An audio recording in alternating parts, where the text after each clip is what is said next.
केंद्र सरकारने खताच्या भाववाढीमुळे शेतकऱ्यांच्या भावनाशी पुन्हा एकदा खेळत आहे। कोरोना संकटामुळे आधी शेतकरी अडचणीत आहे। अशाही परिस्थितीत पेट्रोल डिझेलचे भाव, घरगुती गॅसचे भाव मोठ्या प्रमाणात वाढतच आहे। दरवाढीमुळे ग्रामीण भागातील जनजीवनावर मोठा परिणाम होत आहे। केंद्र सरकारने ऐन शेतीच्या हंगामामध्ये खत विक्रीमध्ये 25% वाढ करून पुन्हा एकदा शेतकरी विरोधी भूमिका केंद्र सरकारने दाखवली आहे। दरम्यान केंद्र सरकारने खताची केलेली भाववाढ तात्काळ मागे घ्यावी अशी मागणी पशुसंवर्धन दुग्ध व्यवसाय विकास मंत्री सुनील केदार यांनी पत्रकार परिषदेतून केली आहे। नुकतीच रबी खरीप शेती हंगामासंबंधी आढावा बैठक घेण्यात आली। त्यामध्ये शेतकऱ्यांच्या हितासंबंधी विविध विषयावर सकारात्मक चर्चा करण्यात आली असल्याचे सुनील केदार यांनी सांगितले। चांगल्या प्रकारे वागण्यामध्ये मदत करू शकतो हे आपण सगळ्यांनी अनुभवलेलं आहे। मग याच्या अगोदर सुद्धा जे समाज सुधारक होऊन गेले त्या सगळ्यांनी याचाच मोठ्या प्रमाणात उपयोग करून घेतलेला आहे।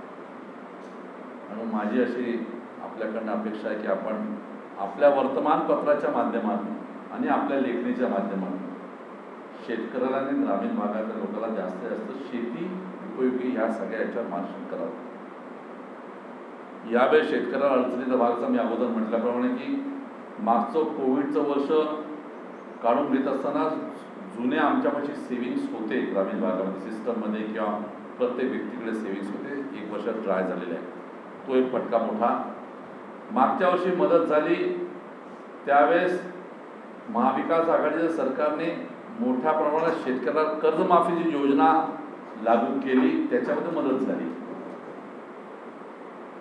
या वर्षी आता अडचणी यासाठी आहे की ते कुशन्स नाही, कर्ज कसं फेडावं न फेडावं याची अडचण आहे। खताचे भाव हे जवळजवळ त्या ठिकाणी 25% वाढून गेलेले आहे। सगळ्या खताचे भाव केंद्र शासनाच्या नवीन गाईडलाईन त्यांनी नवीन दिलेल्या भावाच्या अनुसार 25% खताचे भाव वाढलेले आहे। केंद्र शासनानं यासंबंधी फेरविचार करावा असं आम्ही आताच आमच्या नागपूर जिल्ह्याच्या रबी खरीप हंगामाच्या आढावा बैठकीमध्ये सरकारचा ठराव घेतलेला आहे। राज्य शासनाच्या कॅबिनेटमध्ये सुद्धा विषय मांडलेलाच आहे। पण आपल्या माध्यमातून सुद्धाही ज्या लोकांना ते तिथे मांडणं शक्य आहे केंद्राकडे त्या लोकांपर्यंत आमचा विचार आपण नक्की दिला पाहिजे, कारण यावेळेस शेतकरी अडचणीत आहे। म्हणून ते खताचे वाढलेले भाव केंद्र शासनानं कमी करावं अशा प्रकारचं मनोगत ह्यापुढे आपल्या माध्यमातून त्यांच्यापुढे मांडतो। पेट्रोल आणि डिझेलमध्ये सुद्धाही जी रोज वाढ होते आहे तर डिझेल तर डायरेक्टच इम्पॅक्ट आहे आमच्यावर।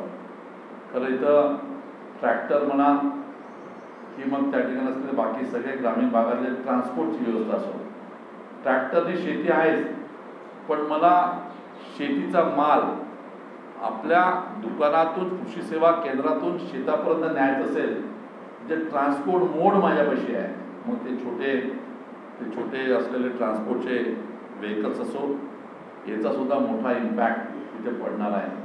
म्हणून त्या डिझेलचा आणि पर्यायाने पेट्रोलचा आहे। म्हणजे माझा शेतकरी आजकाल सगळेच काही शेतकरी पायी जात नाही, आपण पाहिलेलं आहे मोटरसायकल वापरून नक्की शेतापर्यंत जातो, तर त्याचा पेट्रोलचा सुद्धा जो इम्पॅक्ट आहे तो त्या शेतीला लागणारा जे इनपुट आहे त्याच्यामध्ये अधिक त्या ठिकाणी भर पडणार आहे।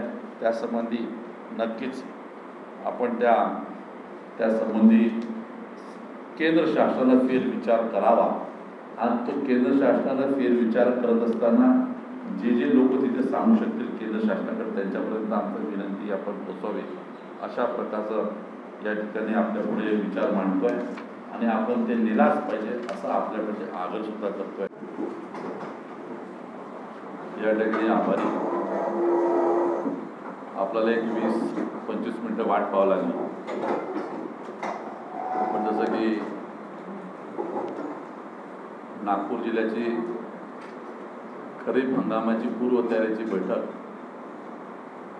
जिल्हाधिकारी कार्यालयामध्ये सुरू असल्यामुळे आणि मी स्वतः ग्रामीण भागात आणि ॲग्रिकल्चर ग्रॅज्युएट असल्यामुळे माझा इंटरेस्ट मला जरा महत्त्वाचं आहे माझ्यासाठी, त्या आठवणीत आलो. 2-3 गोष्टी प्रामुख्याने आपल्या पुढे मांडायचं आहे. एक तर मागच्या वर्षभरामध्ये कोविडच्या पार्श्वभूमीवर रेव्हेन्यू साईड जी आहे, इन्कम साईड, ती राज्याची सांभाळत असताना उपमुख्यमंत्री आणि वित्त विभागाच्या मंत्र्यांनी मान्यच केलं. त्यांनी आपल्या बजेटच्या भाषणामध्येही मान्य केलेलं आपल्याकडे भाषण आहेच की सगळीकडं प्रोडक्शन साईड उत्पन्नाचा आकडेवारी कमी होत होती, पण सांभाळण्याचं मोठं काम कृषी व पशुवैद्यकीय पशुसंवर्धन ह्या विभागाने केलं. म्हणजे रूरल इकॉनॉमी, ग्रामीण भागाच्या आर्थिक उत्पन्नाच्या स्वतःनं मोठा हातभार लावलेला एक गोष्ट तेवढीच करेल. आजही इथे येत असताना अगोदर सांगितल्याप्रमाणे नागपूर जिल्ह्याच्या खरीप हंगामाची बैठक घेऊन आठवून आलो.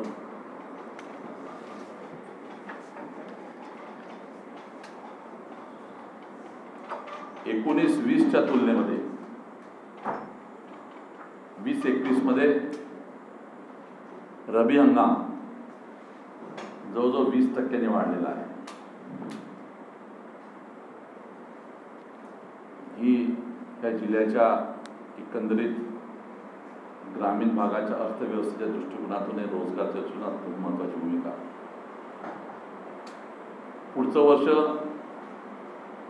थोडं अडचणीचं, जास्त अडचणीनं जाऊ शकते असं मला स्वतःला वाटतं.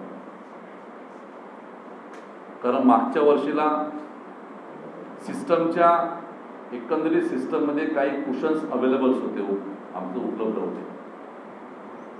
मग शेतकऱ्याची, शेतमजुराची आणि शेतीच्या सलग असलेल्या व्यापाराचा होता त्यांच्यापाशी इकॉनॉमिक कुशन होतं. त्यावेळेस थोडं सेव्हिंग्स असल्यामुळे होतं, पण वर्षाभरामध्ये ते अत्यंत ड्राय होऊन गेलेलं आहे. या वर्षी खूप परिश्रम करावे लागते आणि या परिश्रमामध्ये आपल्या लोकांची मीडियाला सुद्धा महत्त्वाची भूमिका पटवली पाहिजे ही विनंती करायला मी तुमच्यापर्यंत आलेला आहे. तर त्यांच्याकडे उत्तर देऊ द्या की ते लोक शेतकऱ्यांना मदत करताना, कारण शेतकऱ्याचं उत्पन्न दुप्पट करण्याचं आपण बोलणाऱ्या लोकांनी किमान आहे तेवढं उत्पन्नासाठी मदत, त्यांची भूमिका एकदम स्पष्ट होतं. आत्मनिर्भर भारतमधलं जेवढे वेगवेगळ्या ॲग्रिकल्चरच्या आलाय याच्यासाठी जे पॉईंट्स डिक्लेअर केले होते ते नेमके आले की काही आढावा घेतला की फायनान्शियल आत्मनिर्भर भारतमधला स्कीमच लॉन्च झाल्या नाही याचं आपल्याला सांगायला हरकत नाही. एकही स्कीम लॉन्च झाली नाही. मग ते ब्लू रेव्होल्युशनपासून असो, मत्स्यमारीपासून असो, तर ॲनिमल हजबंड्रीपर्यंत होता. आणि जो आपल्याला सांगायला हरकत नाही की मागच्या वर्षी लॉकडाऊनमध्ये दुधाचे भाव स्थिर राहावे म्हणून राज्य शासनाने जी एक स्कीम राबवली होती मिल्क पावडर तयार करायची, त्यासाठीच पैसे मागितले होते राज्य शासन, केंद्र शासनाला, त्यांनी ते दिले नाही. मागच्या वेळेस मोठ्या प्रमाणात केले पोल्ट्री उद्योगाचं नुकसान बर्ड फ्लूमध्ये झालं होतं, मोठ्या प्रमाणात पोल्ट्रीचं नुकसान झालं होतं. त्यासुद्धाही जे 10 वर्ष अगोदरपासून जे असलेले जे त्यांनी नियम करून जे प्राइजेस आकारले होते की 90 रुपये पर बर्ड, प्रत्येक बर्डला 90 रुपये, तर त्याच्यामध्ये 45-45 रुपयाची स्कीम होती, केंद्राने पाठवली होती की 45 पैसे, अर्धे पैसे राज्याने द्यावे, अर्धे पैसे केंद्रात द्यावे. त्याच्यामध्ये आम्ही राज्याने प्रस्ताव करून पाठवला केंद्राला की 45 रुपये 90 रुपयामध्ये होत नाही बर्डचं, किमान आपण त्याने 150 रुपये दिले पाहिजे, तुम्ही तुमचा त्याने स्कीम रिवाईज करा आणि अर्धे पैसे राज्य शासन द्यायला आहे. ते पाठवून अजून 4 महिने झाले, अजून केंद्राचं त्याच्यामध्ये उत्तर आलं नाही. आपण सांगतो मी ह्या विभागाचा मंत्री म्हणून राज्य शासनाचे जे करू शकलो, राज्य शासन ते करू शकत. आम्ही नुकतेच हे जे राज्य शासनाकडं बकरी पालन उद्योगाला मदत होण्याच्या दृष्टिकोनातून जे बकरीचे जे रेट्स होते राज्य शासनाचे, त्या युनिट रेट्स ते मागच्या 10 वर्षापासून वाढले नव्हते, ते मात्र आम्ही ह्यावेळेस वाढवून घेतले. निव्वळ रेटच नाही वाढवले, तर ते रिजन वाईज जे बॅरियर होते, म्हणजे पहिल्या कसं होतं त्यामध्ये की पहिल्या वेळेस ह्या मराठवाड्याचा जो ब्रीड आहे ती त्या ठिकाणी विदर्भातल्या लोकांना वापरता येत नव्हते स्कीममध्ये, तर ते बॅरियर काढून टाकलं. आता राज्यभरमध्ये जी चांगली ब्रीड आहे त्या राज्यातल्या कुठल्याही कोपऱ्यातलं ते लोक ते ब्रीड विकत घेऊ शकतील, ते बॅरियर्स काढून टाकले. रेटसुद्धा रिवाईज केले त्याने. आणि मला असं वाटतं की ह्यावेळेस ते बकरी पालनचा जो शासनाची ते त्या ठिकाणी स्कीम आहे ते चांगल्या प्रकारे राबवलं जाईल आणि ग्रामीण भागामध्ये मदत होईल. जशी ती नाराजी मला काही आपण जे सांगता ही गोष्ट तेवढीच खरी आहे. ती नाराजी काही विद्यार्थ्यांनी माझ्याकडे स्वतः भेटूनही मला दिलेली आहे. माझ्या याच्यावर SMS सुद्धा पाठवतात. माझी भूमिका फार स्पष्ट आहे आपल्याला की त्या भरती MPSCतनं जी भरती व्हायची आहे त्याला जो वेळ लागतो आहे, कारण ही भरती प्रक्रिया मागच्या 2-2.5 वर्षापासून चालू आहे, आपल्या सगळ्यांना माहिती आहे. अजून ही भरती प्रक्रिया केव्हा पूर्ण होईल, आरक्षणाचे विषय केव्हा निकाली निघेल, अजूनही मला त्याची शाश्वत, मी ज्यावेळेस त्यावेळेस मला शाश्वती नव्हती. आणि मग समजा भरती होणार नसेल तर किती दिवस मी माझ्या ग्रामीण भागातले माझे जे क्लिनिक्स आहेत, पशु क्लिनिक्स, किती दिवस बंद ठेवायचे, किती दिवस त्या ग्रामीण भागातल्या पशुला बिना औषधानं ट्रीटमेंट ठेवायचं, हा माझ्या पुढचा विषय होता. आणि म्हणून तात्पुरती व्यवस्था म्हणून मला ते दवाखाने उघडणं भाग आहे आणि ते तात्पुरती व्यवस्था म्हणून हा मार्ग त्यात काढला होता. मी त्या सगळ्या विद्यार्थ्यांना एवढं सांगितलं, ज्यावेळेस भरती प्रक्रियेचे पूर्ण विषय निकाला निघतील त्यावेळेस ही जी कंत्राटी पद्धतीची भरती आहे ती बंद करून टाकू आणि आपल्याला भरती करू. पण निव्वळ भरती करू शकत नाही म्हणून ग्रामीण भागातले हे पशु बिना औषधोपचारानं वंचित ठेवायचे हे मला काही मान्य नव्हते. आणि म्हणून तशा प्रकारची ती केलेली प्रक्रिया आहे.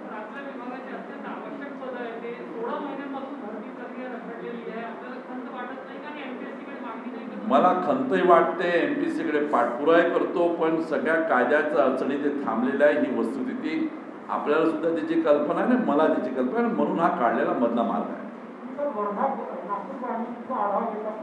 कृषी समृद्धी TV करिता दीपक जांभोळकर, नागपूर.